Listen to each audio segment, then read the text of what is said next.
Apa hukumnya ngefans dengan ustadz padahal saya sudah punya suami?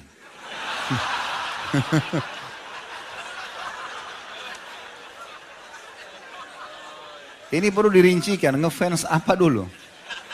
Kalau yang dimaksud adalah kajiannya, kajian penyampaian ilmunya, gak ada masalah. Tapi kalau fisiknya jangan. Gak boleh. Semua muslimah kalau sudah menikah, suamiku adalah rajaku. Sudah selesai. Gak ada lagi, haram, tidak ada poliandri. Ya. Gak ada. Hah? Tidak boleh. Ya. Kalau cuma pelajaran yang disampaikan, gak ada masalah. Ya, ilmunya itu nggak ada masalah. Mungkin penampilan lalu kemudian berharap suaminya bisa, itu mungkin umum. Tapi kalau sudah menyukai, akhirnya beralih sukanya dari suami kepada orang lain, ini nggak boleh. Hukumnya haram dalam Islam, tidak boleh sama sekali. Karena tidak ada poliandri kan gitu. Kalau poligami boleh laki-laki. Ya, pembelaan kepada sama jenis saya. Jika kita menahan buang angin ketika sholat dan angin tersebut masuk lagi.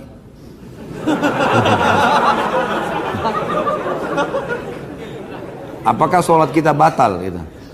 Sesuatu yang belum keluar dari tubuh kita masih dianggap bagian dari tubuh. Saya kasih contoh. Kan meminum darah haram ya? Sudah kita bahas yang lalu kan? Tapi kalau gusi antum berdarah, kemudian ketelan, haram nggak? Kenapa tidak? Hah? Nah, sudah pintar. Karena belum keluar dari tubuh.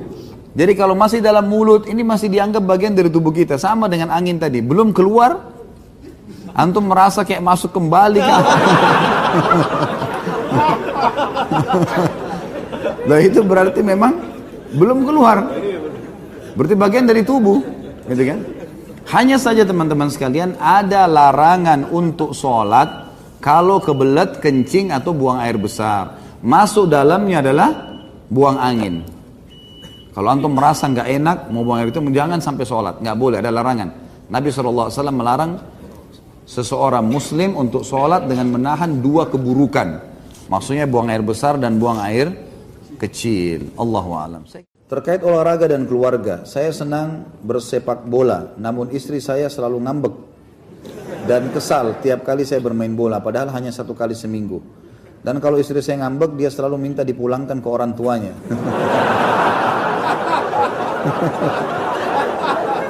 Sebentar, ada lagi lanjutannya. Atau saya disuruh cari istri lain.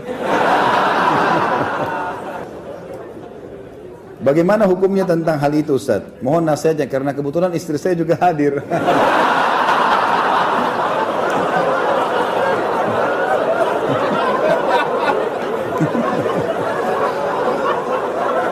La haula.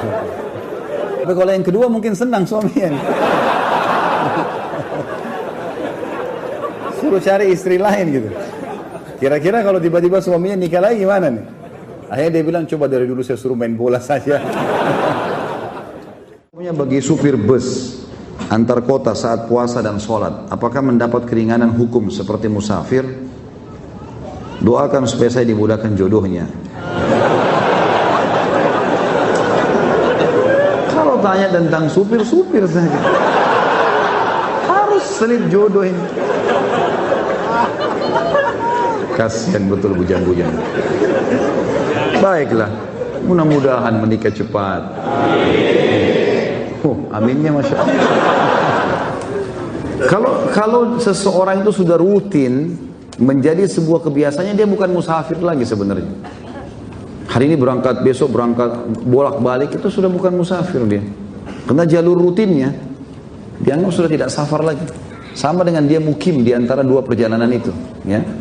Jadi sebaiknya dia sudah tidak mengambil hukum musafir. Karena musafir itu memang orang yang datang, dia balik, belum tentu dia kembali lagi. Allahu a'lam kapan dia kembali. Tapi kalau sudah begini, yang setahu saya sudah tidak dianggap lagi musafir. Ya, tetap dia sholat. Mungkin ya kalau sholat memang dia khawatir nggak bisa dia berhenti, lalu dia jamak di perjalanan mungkin masih bisa. Tapi kalau batal puasa saya sarankan tidak usah. Ustaz, Anda pernah mimpi dijegal syaitan yang menyerupai sapam. Menyerupai sapam komplek rumah ana. yang berusaha menjegal anak sholat subuh. Dan beberapa hari kemudian satpam tersebut ternyata meninggal dunia. Apakah itu perbuatan syaitan? Tentu saja, ya. Ini kan mimpi. Syaitan memang begitu. Bisa saja, apalagi sholat subuh. Memang sholat subuh itu kata kunci. Kalau kita dibuat takut-takut sholat subuh itu berarti dari syaitan memang. Karena memang dia tahu kalau sholat subuh kita nggak bisa ganggu kita. Seharian sampai besok subuh lagi ya, dijamin. Besok sholat lagi, dijamin lagi sampai subuh, nggak bisa diganggu sama dia. Bisa saja, tapi kalau masalah satpam itu meninggal dunia beberapa hari kemudian itu karena ajal, nggak ada hubungannya sama mimpi Anda, gitu kan. Saya punya teman dari kalangan kafir yang sampai sekarang belum terima dan memaafkan atas kesalahan saya. Bahkan dia jelas-jelas memutus pertemanan. Dan setiap ketemu, matanya selalu, nantangin untuk berkelahi. Apakah saya harus berkelahi? Karena saya emosi tiap ketemu dia. Nantangin terus, dan kalau saya berkelahi apakah itu termasuk jihad?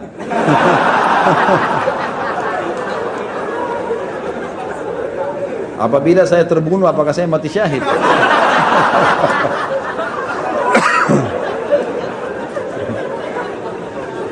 Untung bertanya ini. Kalau dia nggak tanya bisa bahaya. Atau salah orang dia bertanya betul-betul besok dibunuh sih.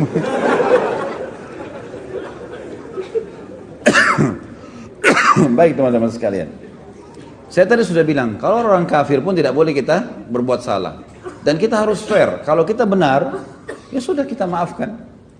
Walaupun dia belum minta maaf sudah selesai. Kalau dia jaga jarak kita jaga jarak.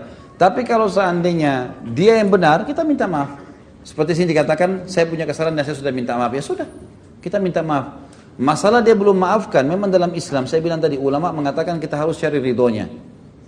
Ada perbedaan antara kafir zimmi dan kafir harbi. Kafir zimmi hukumnya sama karena dia penduduk wilayah bersama muslimin.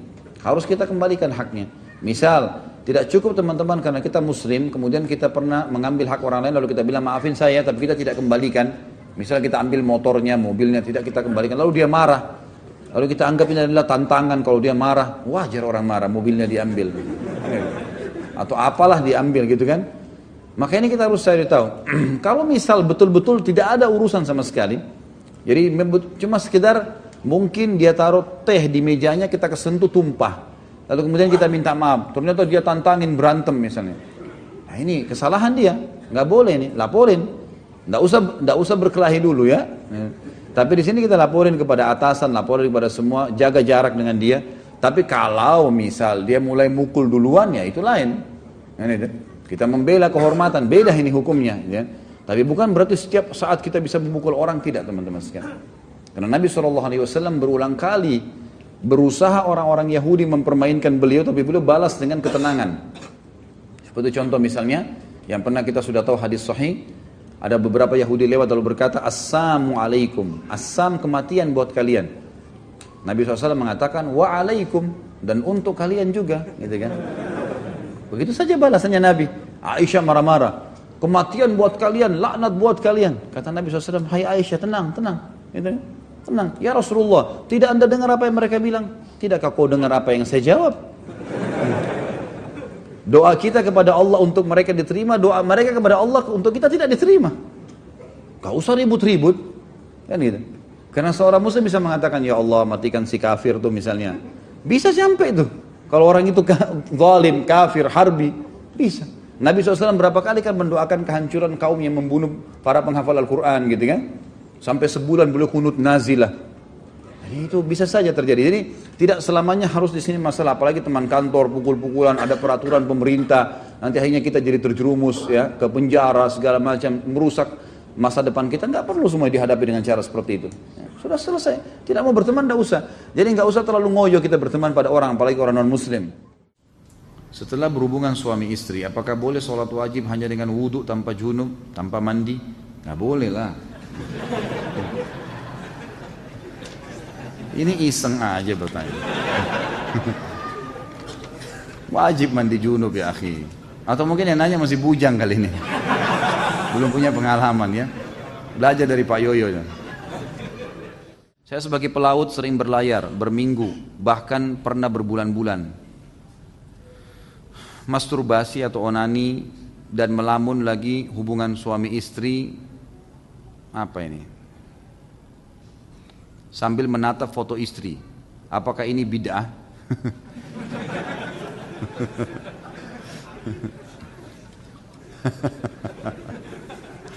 Jazakallah khair, pertanyaannya membuat orang tertawa di malam hari ini. Jadi teman-teman sekalian, onani haram.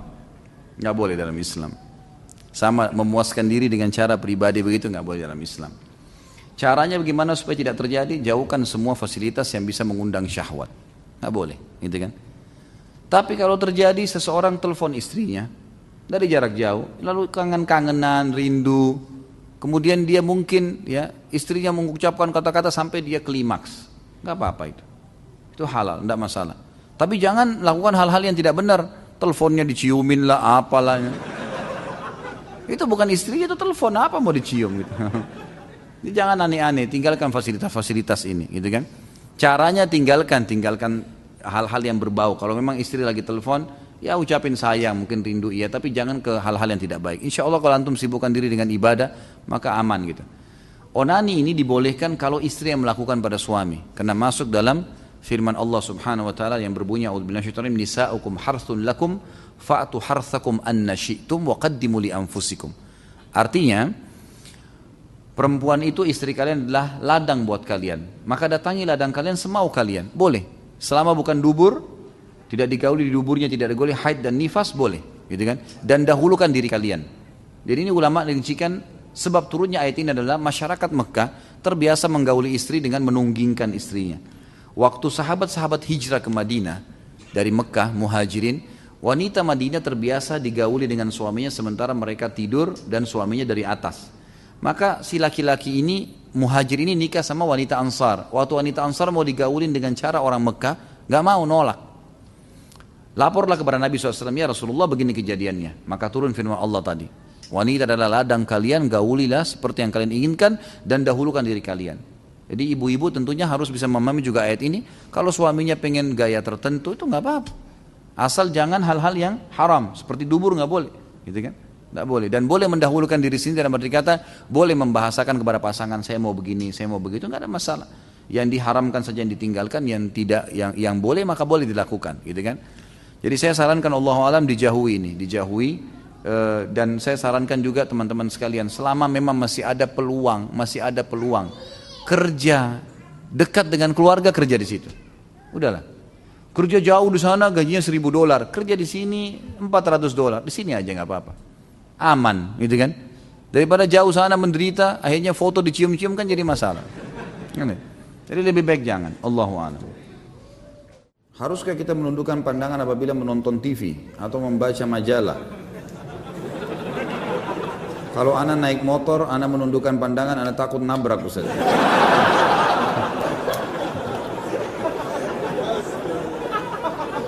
Ini nggak tahu, memang nggak faham bertanya atau iseng bertanya. Ya akhi, kalau lagi naik motor lihat jalanan, jangan lihat setir, tabraklah. Saya juga naik motor gitu kan. Artinya menurunkan pandangan dari yang dilarang, kan gitu. Menurunkan pandangan, lihat lawan jenis, itu menurunkan pandangan. Tapi kalau lihat jalanan, lihat pohon, lihat isyarat lampu merahnya, jangan turunkan pandangan. Apa hubungannya? Menundukkan pandangan dari yang diharamkan saja, gitu kan? Kalau yang tidak diharamkan makanan, minuman, kalau semua antum tunduk, minum pun tunduk, gimana caranya? Nggak mungkin. Makanya saya bilang ini nggak ngerti benar-benar atau ada melihat majalah, ada gambar lawan jenis, langkahilah. Nggak perlu gitu. Sebagian ulama di Saudi misalnya, yang saya tahu dari mereka, itu kalau mereka melihat memang harus pun ada majalah, mereka lihat, kemudian ada sesuatu yang memang senonoh lah, tidak layak dilihat, maka mereka kalaupun itu ada di tempatnya, maka dihapus dengan spidol, mereka coret, atau memang mereka tidak perlu baca lembarannya, dilangkain selesai, gitu kan? Atau memang kalau tidak ada hajat nggak usah dilihat sama sekali, lebih penting begitu. Bagaimana dengan nonton TV misalnya? Tergantung apa yang dilihat di sini. Ulama mengatakan ada hal-hal yang tidak termasuk dalam hal yang dilarang, seperti masalah majelis ilmu.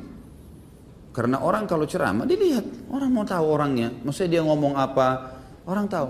Di zaman Nabi SAW Nabi SAW pernah membaiat para wanita, sahabiat, agar mereka tidak melakukan perbuatan-perbuatan zina dan seterusnya. Itu di hadapan Nabi SAW. Mereka duduk. Terjadi pada pembebasan kota Mekah, terjadi pada beberapa titik lah ya, beberapa kejadian. Maka Nabi SAW isi pengajian dan memang dilihat. Itu sesuatu yang terjadi gitu, umum. Di kancah peperangan, Nabi SAW seringkali membawa, tidak pernah kurang dari 20-30 orang sahabiat di setiap peperangan. Dan ada satu orang wanita namanya kalau tidak salah Rufaidah. Rufaidah ini salah satu perawat dikenal sekali di Madinah. Jadi kalau ada laki-laki pun sakit dirawat oleh perempuan ini.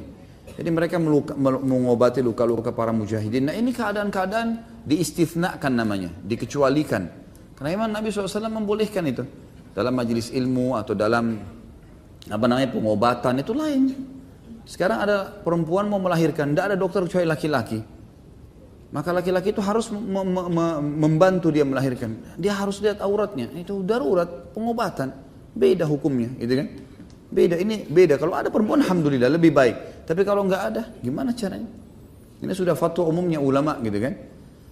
Jadi memang ada keadaan-keadaan tertentu yang tidak. Yang tidak boleh khalwat, berdua, itu lain.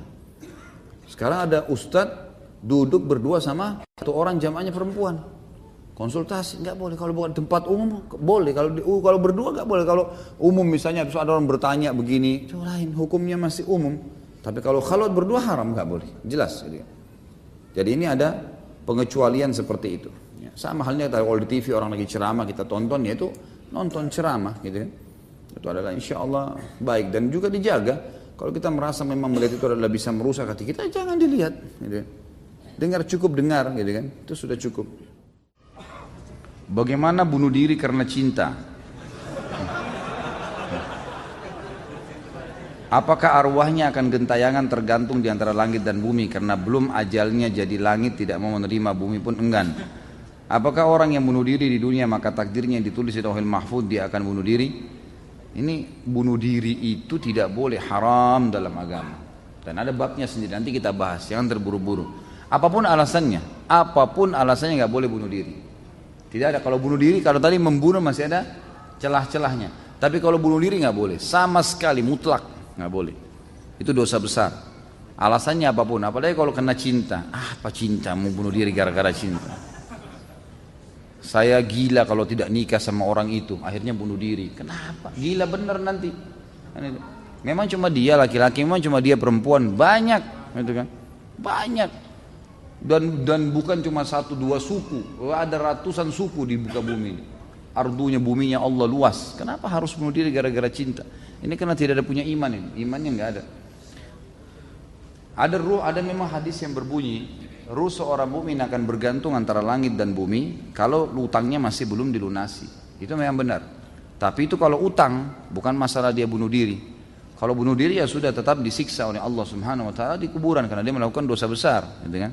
Dan tidak ada namanya ruh gentayangan. Sudah kita jelaskan masalah ini. Nggak ada ruh gentayangan, nggak ada ceritanya kuburan terbuka pocong keluar, nggak ada ceritanya tangan tarik-tarik orang dari kloset, itu tuh dusta semua, nggak ada. Itu cuma sinetron film tuh yang dibuat-buat. Jadi itu semua tidak benar, tidak ada dalam Islam. Orang kalau masuk kuburan, taman dari taman surga atau lubang dari lubang neraka, nggak ada yang lain. Nggak mungkin terjadi dia gentayangan ganggu orang lain. Jadi itu tidak mungkin ya, itu tidak terjadi. Bagaimana cara menasihati kakak yang jika diajak sholat berjamaah di masjid mengatakan aku nggak mau kelihatan riya karena sholat dilihat orang. Yang penting kan sudah sholat di rumah, nggak perlu dilihat orang. Inilah waswas syaitan. Harus dilawan. Gimana caranya? Perintah Allah dan Rasulnya begitu? Ini waswas syaitan ini, tidak boleh. Tapi jika kira ada tahlilan berjamaah, beliau datang dengan mengatakan kita ini hidup bermasyarakat, nggak bisa hidup sendiri. Kalau kita mati siapa yang mau ngubur kalau bukan tetangga, gitu kan? Ini waswas syaitan luar biasa, ini permainan syaitan ke dia. Sampaikan apa adanya, tugas Anda sampaikan saja. Selebihnya doakan. Kita nggak bisa mengubah orang itu. Apakah termasuk sihir orang yang mencari pesugihan dengan memelihara tuyul dan babi ngepet? Sebenarnya ada nggak si Ato? Ya, hanya cerita sinetron saja. Allahu alam, saya tidak pernah berinteraksi sama tuyul dan babi ngepet ini. Tapi semua bisa terjadi. Namanya kuntilanak lah, apalah, pocong lah, semua itu istilah. Istilah bagi syaitan-syaitan yang dipakai oleh dukun-dukun. Di Indonesia, mungkin di negara Arab ada lagi istilah yang lain ya. Kenapa hanya ada di Indonesia ya? Mungkin karena itu bahasa kita. Itulah yang diwaris-wariskan satu sama yang lain. Kaifa haluka Ustaz Khalid? Alhamdulillah baik. Lama tak jumpa Ustaz, 2 minggu serasa 2 tahun. Rasanya kangen kalau nggak dengar tausiah Ustaz Khalid, dengerin di YouTube udah berkali-kali nggak bosan-bosan, sampai istri saya gerah karena yang didengar masalah poligami. Ceramah saya itu ada 300 judul. Poligami itu belum pernah judul khusus ya, cuma pertanyaan. Kenapa antum dengar yang itu? Gitu. Kan masih banyak yang lain gitu. Emang sengaja cari gara-gara kan gitu. Ana mau nanya, apakah ain bisa mengena ke barang atau hanya orang saja? Bisa ke barang. Bahkan di Saudi itu saya dengarkan dari para masyayikh, dari para ulama-ulama kita tuh bisa sampai merusak kendaraan. Ada mobil baru lewat, oh baru ya, bagus ya, itu bisa tabrakan itu. Makanya harus hati-hati. Caranya diobati dengan selalu mengucapkan Masya Allah, Tabarakallah. Nah kalau di Saudi itu sudah menjadi tradisi orang karena mereka faham sekali. Dan ada hadis Nabi, hati-hati teman-teman. Bunyinya gini. Kata Nabi SAW, mayoritas umatku mati penyebabnya ain. Penyebabnya ain. Justru karena hasutnya orang. Jadi rumah tangganya orang bisa pecah, usahanya bisa bangkrut, badannya bisa sakit, itu karena ain. Dan obatnya sederhana. Obatnya setiap orang puji, kita mengatakan Masya Allah, Tabarakallah. Selalu begitu. Atau kalau kita memuji, kita juga mengucapkan. Walaupun antum tidak punya penyakit ain, tetap harus hati-hati. Setiap muji anak, muji istri, muji suami, muji kendaraan sendiri, Masya Allah, biasakan. Kalau di Saudi itu ditempel stiker tuh, Masya Allah, Tabarakallah, di mobil. Jadi orang begitu lihat mobilnya baca itu dulu, gitu kan. Di rumah juga begitu. Kalau kita masuk ke rumah-rumah yang bagus di Saudi itu pasti ditulis di depan pintu gerbangnya Masya Allah, ukirannya itu. Ukirannya itu. Kalau kita kan banyak ayat kursi, banyak Allah dan Muhammad. Kalau di sana memang tulisan itu dan memang itu perlu disosialisasikan, dibiasakan ya. Karena memang itu caranya. Anak-anak kita baru lahir ada yang datang lucu ya, Masya Allah. Kita yang bilang, oh rumah kamu bagus ya, Masya Allah. Kita selalu bilang Masya Allah. Itu usahakan di lidah kita. Dulu saya suka nyanyi goyang dumang yang ditampilkan oleh artis Cita-Cita atau apa ini. Sehingga kadang saya pengen menghadiri konsernya, hampir-hampir saja saya menjadi fans Cita-Cita tadi itu ya. Tapi saya kembali menyadari kalau apa yang ingin saya lakukan adalah perbuatan yang tidak terpuji. Kemudian saya mulai punya inisiatif yang menurut saya positif, yaitu daripada saya mendengarkan lagu dan goyangan tadi Cita-Cita itu, lebih baik saya meminta istri saya bernyanyi dan bergoyang ya, seperti Cita-Cita tadi. Untuk saya tanpa dibarengan musik, karena kebetulan istri saya dahulu pandai bernyanyi dan bergoyang. Apakah inisiatif saya ini diperbolehkan dalam ajaran Islam? Boleh sekali, nggak masalah. Boleh, tidak ada masalah. Pak Yoyo mau praktek ya? Boleh nggak? Jadi hukumnya boleh suami dinyanyikan oleh istrinya, boleh, boleh, kan gitu. Dengan kata-kata cinta, lantunan syair itu boleh, nggak ada masalah. Bahkan dikatakan wanita ahli surga wanita yang bisa membangkitkan syahwat suaminya. Dalam arti kata memang dia diberikan kesempatan seluas-luasnya kalau sama suaminya, boleh saja, gitu kan. Selama tidak ada hal-hal yang haram. Apakah ketika kita sholat kemudian terlintas di memori pikiran kita, misal kita habis nonton film Mahabharata dan film yang ada dewa-dewa, Athena dan lain-lain. Kemudian pas sholat terlintas dewa-dewa dan gambaran di film, apakah itu termasuk syirik? Pertama, jangan nonton.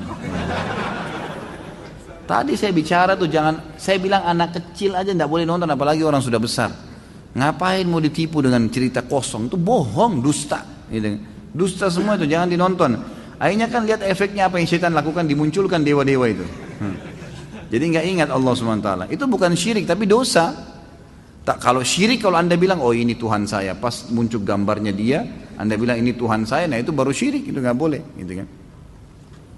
Apakah sholatnya harus diulang? Padahal kita nggak ada niat untuk berpikir ke sana, namun pikiran akal kita menyimpan memori tersebut. Ya tentu saja tidak diulang, nah, kecuali kalau memang kita sudah sampai hal-hal yang membatalkan sholat. Seperti misal syirik itu ya. Menganggapnya, oh ini berarti ini Tuhan saya nih. Kita iakan terbawa dalam pikiran itu baru. Karena tidak boleh mengulangi sholat tanpa ada udzur syar'i. Udzur syar'i itu batal, wudunya, belum masuk waktu baru ketahuan, salah menghadap kiblat. Nah itu mungkin. Apa benar hadis yang berbunyi barang siapa yang melakukan hubungan suami istri di malam Jumat, Kamis malam, maka pahalanya sama dengan membunuh 100 Yahudi? Ini dari mana hadisnya? Hah? Ini hadis maudhu, dusta. Nggak pernah ada. Sudah kalau mau berhubungan aja, nggak usah bawa hadis. Apalagi 100 Yahudi. Ini siapa yang iseng bertanya nih? Kalau mau bunuh Yahudi yang benar datang ke Palestina. Nah itu baru benar. Apakah Ustaz Khalid keturunan orang Arab? Nah. Banyak teman anak keturunan Arab di Indonesia, jika ditanya dalam hal pernikahan, mereka mengatakan tidak boleh menikah dengan selain keturunan Arab, misal dengan pribumi dan lainnya. Dan harus menikah dengan keturunan Arab juga dengan alasan agar keturunannya atau marga Arabnya tidak hilang atau terputus. Apakah benar demikian adatnya? Jika demikian, anak orang pribumi tidak mungkin mendapatkan kesempatan mendapatkan orang keturunan Arab. Ini orang baru ikut pengajian apa nih? Karena wanita keturunan Arab biasanya cantik-cantik. Lanjutnya saya nggak usah baca ya. Ini dan kalau laki-laki tampan seperti Ustadz katanya. Ini saya nggak tambah ya. Ada keturunan memang. Ya, kakek-kakek saya dari turunan Yaman. Tapi saya sudah pernah bilang teman-teman sekalian. Semua ini marga-marga, suku-suku, bahasa, warna kulit, paras wajah, semua ini adalah variasi kehidupan yang Allah buat. Kita semua dari Adam dan Hawa, gitu kan? Semua dari Adam, tidak ada yang keluar dari Adam dan Hawa. Cuman Allah dengan kemahakuasaannya menunjukkan kebesarannya. Lalu kemudian Allah yang menamakan ini dengan suku-suku tertentu. Itu dulu yang pertama. Dan dalam Islam tidak ada rasisme. Nggak ada dalam Islam, saya Arab, saya Indonesia, saya bule, saya ini, tidak ada dalam Islam semua itu. Karena kata Nabi SAW, la farqa baina Arabin wa ajamin illa bittaqwa. Nggak ada perbedaan antara Arab dan orang ajam selain Arab kecuali dengan ketakwaan. Tidak ada sama sekali. Itu memang sudah jelas satu. Jadi itu asasnya. Kita Muslim tidak ada bedanya. Dan sudah cukup kalau masuk dalam saf sholat, mau orang Arab, mau orang bule, mau orang Afrika, sama semua masuk saf, gitu kan? Nggak ada bedanya. Jenjang sosialnya, ekonominya sama. Dan saya sudah pernah sampaikan teman-teman sekalian, hati-hati dengan fanatisme rasisme ini ya. Itu nggak boleh sama sekali. Jadi misalnya hadis yang pernah saya sampaikan bahwasanya ada orang-orang dari Ansar ya, dari Muhajirin, dari orang-orang Ansar, dari satu orang Ansar bercanda. Ini sama-sama turunan Arab dari sahabat Nabi di Madinah waktu Nabi SAW masih hidup. Orang Ansar ini keluar dari masjid habis sholat asar lalu bercanda sama teman-temannya semua, ada Muhajir, ada orang Ansar. Dia bilang, hai orang-orang Ansar kesini yuk kumpul-kumpul. Muhajirin gak boleh ikut ya. Kalau kita mungkin, ini orang Betawi ngumpul sini, sana orang Jawa nggak boleh ikut. Misal contoh, bercanda.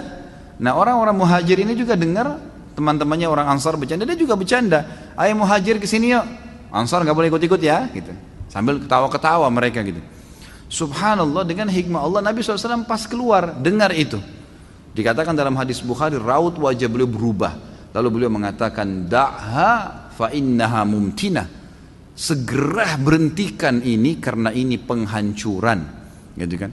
Dalam hadis yang lain dikatakan tinggalkanlah karena ini yang membinasakan kalian. Nggak ada dalam Islam itu, gitu kan? Ini penting. Termasuk di dalamnya masalah pergaulan, pertemanan, patokannya ketakwaan, pernikahan, semua itu. Cuma memang dalam Islam khusus masalah pernikahan kita tidak dipaksa, gitu kan? Boleh menikah dengan siapa saja. Tetapi ada anjuran dalam Islam untuk menikah dengan sepadan namanya.